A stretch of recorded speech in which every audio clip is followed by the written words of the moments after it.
राधे राधे दोस्तों। आखिर ऐसा कितने दिन चलेगा? तुम्हारी इस आमदनी में तो जिंदगी पार होने से रही। मैंने डॉक्टरी इसलिए तो नहीं पढ़ी थी ना, इसलिए तुमसे शादी की थी कि यहाँ बैठकर किचन संभालूं। रानी ने दूसरे कमरे से कहा तो कुछ आवाज आनंद तक भी पहुंची। सच तो यह था कि उसने कुछ ही शब्द सुने थे, लेकिन उनका पूरा अर्थ अपने आप ही समझ गया था। आनंद और रानी दोनों ने ही अच्छे व संपन्न माहौल में रहकर पढ़ाई पूरी की थी। परेशानी क्या होती है दोनों में से किसी को पता ही नहीं था। इसके बावजूद आनंद व्यवहारिक आदमी था। वह जानता था कि व्यक्ति की जिंदगी में सभी तरह के दिन आते हैं। दूसरी ओर रानी किसी भी तरह ये दिन बिताने को तैयार नहीं थी। वह बात बात में बिगड़ती, आनंद को ताने देती और जोर देती कि वह विदेश चले। यहाँ कुछ भी तो नहीं धरा है। आनंद को शायद ये दिन कभी ना देखने पड़ते, पर जब उसने रानी से शादी की तो अचानक उसे अपने माता पिता से अलग होकर घर बसाना पड़ा। दोनों के घर वालों ने इस संबंध में उनकी कोई मदद नहीं करी थी। हाँ, दोनों को तुरंत अपने से दूर हो जाने का आदेश अवश्य दे दिया था। फिर आनंद अपने कुछ दोस्तों के साथ रानी को ब्याह लाया था। तब वह रानी नहीं, आयशा थी। शुरू शुरू में तो आयशा के ब्याह को हिंदू मुस्लिम रंग देने की कोई कोशिश हुई थी, पर कुछ डराने धमकाने के बाद बात आई गई हो गई। फिर भी उनकी जिंदगी में अकेलापन बैठ चुका था और दोनों हर तरह से खुश रहने की कोशिशों के बावजूद कभी न कभी, कहीं न कहीं निकटवर्तियों का संबंधता और निसंचितता का अभाव महसूस करते थे। आनंद जानता था कि घर का यह दमघोंटू माहौल रानी को अच्छा नहीं लगता। ऊपर से घर गृहस्थी की एक साथ आई परेशानियों ने रानी को और भी चिड़चिड़ा बना दिया था। अभी कुछ माह पहले तक वह तितली सी सहेलियों के बीच इतराया करती थी। कभी कोई टोकता भी तो रानी कह देती, अपनी फिक्र करो, मुझे कौन यहाँ रहना है। मास्टर ऑफ सर्जरी एम्स किया और यह चिड़िया फुर्र। फिर वह सचमुच चिड़ियों की तरह फुदक उठती और सारी सहेलियां हंसी में खो जाती। यहाँ तक कि वह आनंद को भी अक्सर चिढ़ाया करती। आनंद की जिंदगी में इससे पहले कभी कोई लड़की नहीं आई थी।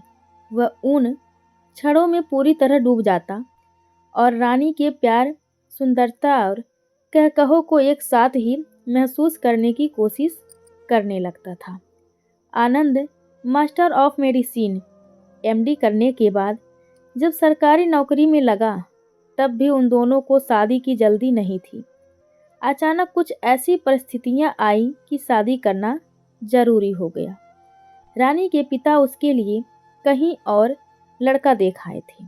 अगर दोनों समय पर यह कदम ना उठाते तो निश्चित था कि रानी एक दिन किसी और की हो जाती। फिर वही हुआ जिसका दोनों बरसों से सपना देख रहे थे। दोनों एक दूसरे की जिंदगी में डूब गए। शादी के बाद भी इसमें कोई फर्क नहीं आया। फिर भी क्षण क्षण की जिंदगी में ऐसे जीना संभव नहीं था और रानी की बड़बड़ाहट भी इसी की प्रतिक्रिया थी। आनंद ने यह सब सुना और रानी की बातें उसके मन में कहीं गहरी उतरती गईं। रानी के अलावा अब उसका इतने निकट था ही कौन।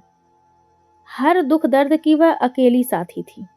वह सोचने लगा, चाहे जैसे भी हो, विदेश निकलना जरूरी है। जो यहाँ बरसों नहीं कमा सकूंगा, वहाँ एक साल में ही कमा लूंगा।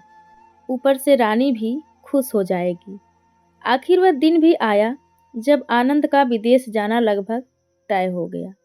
डॉक्टर के रूप में उसकी नियुक्ति इंग्लैंड में हो गई थी और अब उनके निकलने में केवल उतने ही दिन बाकी थे जितने दिन उनकी तैयारी के लिए जरूरी थी। जाने कितने दिन वहाँ लग जाएं, जाने कब लौटना हो भी या नहीं। तैयारी के छोटे से छोटे काम से लेकर मिलने जुलने वालों को अलविदा कहने तक सभी काम उन्हें इस समय में निपटाने थे। रानी की कड़वाहट अब गायब हो गई थी। आनंद अब देर से लौटता तो भी वह कुछ ना कहती, जबकि कुछ महीनों पहले आनंद के देर से लौटने पर वह उसकी खूब खिंचाई करती थी। अब रात को सोने से पहले अधिकतर समय इंग्लैंड की चर्चा में ही बीतता। कैसा होगा इंग्लैंड? चर्चा करते करते दोनों की आंखों में एक दूसरे के चेहरे की जगह ढेर सारे पैसे और उससे जुड़े वैभव की चमक तैरने लगती, और फिर न जाने दोनों कब सो जाती। चाहे आनंद के मित्र हों या रानी की सहेलियां, सभी उनकी अभाव अभी से महसूस करने लगे थे। एक ऐसा अभाव जो उनके दूर जाने की कल्पना से जुड़ा हुआ था। आनंद का तो अजीब हाल था। आनंद को घर के फाटक पर बैठा रहने वाला चौकीदार तक गहरा नज़दीकी लगता। नुक्कड़ पर बैठने वाली कंजड़ुनी लाख झगड़ने के बावजूद कल्पना में आकर उसे याद दिलाती, लड़ लो जितना चाहे लड़ लो, अब यह साथ कुछ ही दिनों का है। और फिर वह दिन भी आया जब उन्हें अपना मोहल्ला, अपना शहर, अपना देश छोड़ना था। जैसे जैसे दिल्ली के लिए ट्रेन पकड़ने का समय नज़दीक आ रहा था, आनंद की तो जैसे जान ही निकलती जा रही थी। किसी तरह से उसने दिल को कड़ा किया और फिर वह अपने मोहल्ले, शहर और देश को एक के बाद एक छोड़ता हुआ उस धरती पर जा पहुंचा जो बरसों से रानी के लिए ही सही उसके जीने का लक्ष्य बनी हुई थी।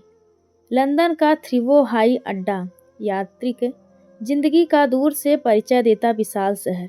जिंदगी कुछ इस कदर तेज कि हर 2 मिनट बाद कोई हवाई जहाज फुर्र से उड़ जाता। चारों ओर चमक दमक, उसी के मुकाबले लोगों के उतरे या फिर कृत्रिम मुस्कुराहट भरे चेहरे। जहाज से उतरते ही आनंद को लगा कि उसने बाहर का कुछ पाया जरूर है, पर साथ ही अंदर का कुछ ऐसा अपनापन खो दिया है जो जीने की पहली शर्त हुआ करती थी। रानी उससे बेखबर इंग्लैंड की धरती पर अपने कदमों को तोलती हुई सी लग रही थी और उसकी खुशी का ठिकाना ना था। कई बार चहक कर उसने आनंद का भी ध्यान बटाना चाहा, पर फिर उसके चेहरे को देख अकेले ही उस नई जिंदगी को महसूस करने में खो जाती। अब उन्हें इंग्लैंड आए 1 महीने से ऊपर हो रहा था।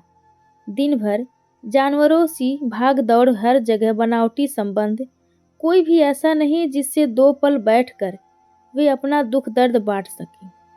खाने पीने की कोई कमी नहीं थी, पर अपनेपन का काफ़ी अभाव था। यहाँ तक कि वे भारतीय भी 2-1 बार लंच पर बुलाने के अलावा अधिक नहीं मिलते जुलते, जिनके एड्रेस वह अपने साथ लाया था। जब भारतीयों की यह हालत थी तो अंग्रेज़ों से क्या अपेक्षा की जा सकती थी। ये भारतीय भी अंग्रेज़ों की ही तरह हो रहे थे। सारे व्यवहार में वे उन्हीं की नकल करते।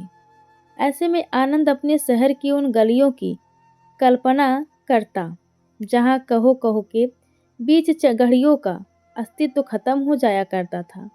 वे लंबी चौड़ी बहसें अब उसे काल्पनिक सी लगती। यहाँ तो सब कुछ बंधा बंधा सा था। ठहाकों का सवाल ही नहीं। हंसना भी हौल से होता, गोया उसकी भी राशनिंग हो। बात बात में अंग्रेजी शिष्टाचार हावी। आनंद लगातार इससे अजीज आता जा रहा था।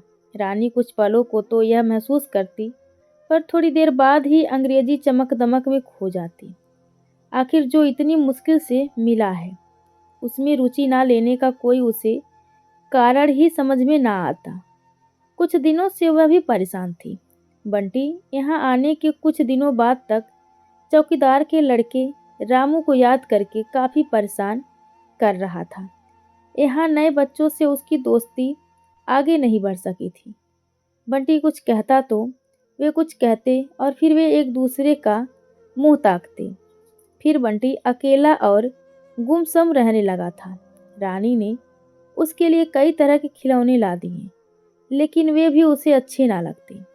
आखिर बंटी कितनी देर उनसे मन बहलाता, और आज तो बंटी बुखार में तप रहा था। आनंद अभी तक अस्पताल से नहीं लौटा था। आसपास याद करने से रानी को कोई ऐसा नजर नहीं आया जिसे वह बुला ले और जो उसे ढांढस बंधाए। अचानक इस सूनेपन में उसे लखनऊ में फाटक पर बैठने वाले रघु चौकीदार की याद आई, जो कई बार ऐसे मौक़ों पर डॉक्टर को बुला लाता था। उसे ताज्जुब हुआ कि उसे उसकी याद क्यों आई। उसे कुंजड़िन की याद भी तो आई, जो अक्सर आनंद के ना होने पर घर में सब्जी पहुंचा जाती थी।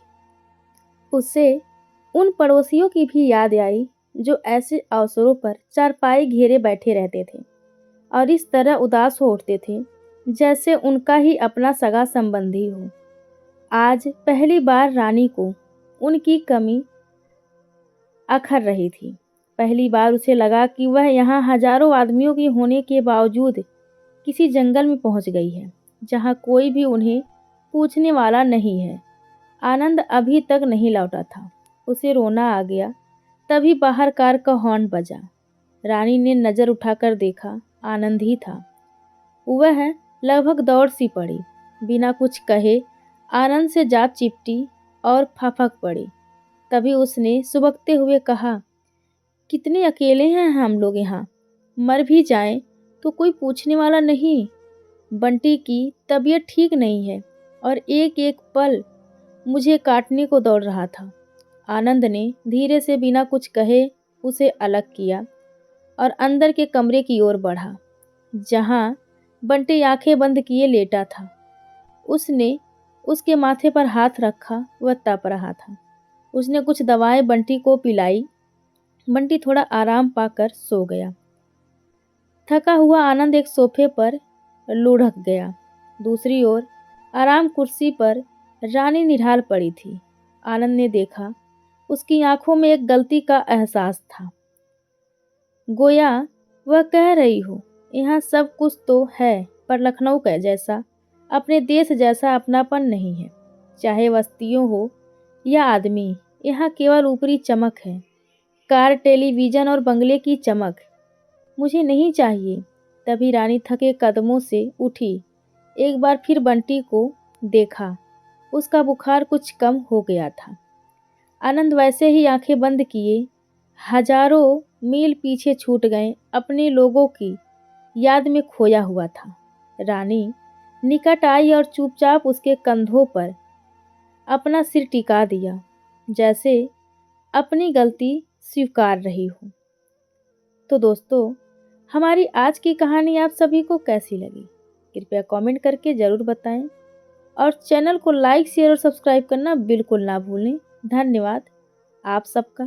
तो बने रहिए हमारी मोटिवेशनल स्टोरी सुनने के लिए हमारे चैनल से।